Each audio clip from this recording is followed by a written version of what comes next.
Feeling mo ba maliit ka? Simple lang ang trabaho o walang kwenta? Mapagpalang araw ng linggo mga kapanalig at Happy Father's Day sa lahat ng mga ama ng tahanan at sa lahat ng tumatayong ama sa bawat pamilya. Ito po si Sister Rose Agtarap ng Daughters of St. Paul para sa mabuting balita. Pagnilayan po natin ang Ebanghelyo.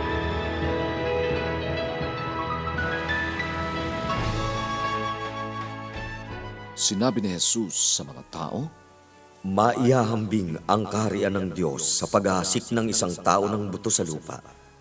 Tulog man siya o gising, sa gabi o araw, sumisibol ang binhi at lumalago ng hindi niya namamalayan. Nagbubunga ang lupa sa ganang sarili nito, unay ang usbong, saka ang uhay, at ang butil na humihitik sa uhay.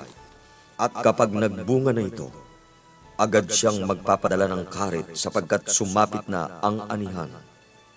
Sa ano natin maikukumpara ang kaharian ng Diyos? Sa anong talinhaga natin ito maipapakilala? Natutulad ito sa paghahasik ng buto ng mustasa na pinakamaliit sa mga binhing inihahasik sa lupa. Ngunit pagkahasik nito, tumataas ito at lumalaki na higit pa sa lahat ng gulay at nagsasanga ng malaki hanggang sumilong sa kanyang lilim ang mga ibon sa langit. itinuro niya sa kanila ang lahat ng ito sa pamamagitan ng mga talinghagang gaya nito ayon sa kakayahan ng kanilang isipan.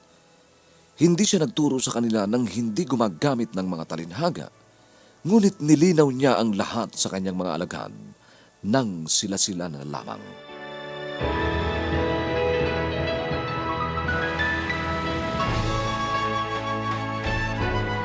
Tungkol sa paghahasik ng salita ng Diyos ang tema ng ating ebanghelyo.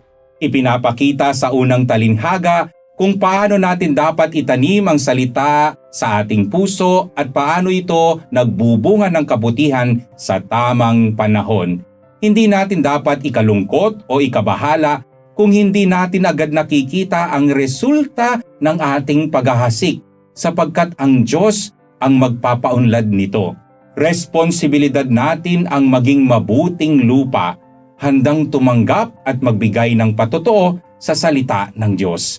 Sa ikalawang talinghaga naman, inilalarawan kung paano lumalago ang kaharian ng Diyos mula sa isang maliit na simula hanggang magbunga ito ng malaki at maging kanlungan para sa lahat ng mga nilikha ng Diyos. Kailangan tumbasan ito sa sarili nating pamumuhay. Kahit maliit ang ating mga gawa o pananampalataya, magiging daan ito para sa mas malawak na paglago at paglaganap ng kabutihan. Sa ating araw-araw na buhay, tinatawag tayong maging tulad ng mabuting lupa at munting butil na handang lumago at magbigay ng kabutihan sa ating kapwa. Huwag nating isantabi ang maliit na mga gawain, ang mga pagkakataon, sapagkat ang mga ito ang magpapatunay kung tayo'y mabuting alagad ng Panginoon.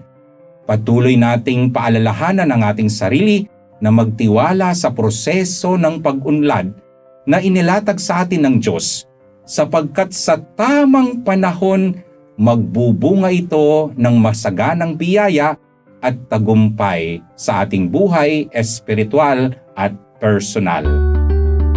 Mga kapanalig, support our Paulines mission. Subscribe, like, and follow Paulines on our social media accounts. Donate through our donations channels to help us continue our ministry. Ipadala po ninyo ang inyong mga intensyon at kahilingan at makakaasa kayo na isinasama namin kayo lagi sa aming panalangin araw-araw. Ito pong muli si Sister Rose ng Daughters of St. Paul na nagpapaalala ng bilin ni San Pablo. Magalak kayong lagi sa Panginoon. Ipadama ninyo sa lahat ang inyong kabutihang loob. Huwag kayong mabalisa tungkol sa anumang bagay. Sa halip, hingin ninyo sa Diyos ang lahat ng inyong kailangan sa pamamagitan ng panalangin may pasasalamat.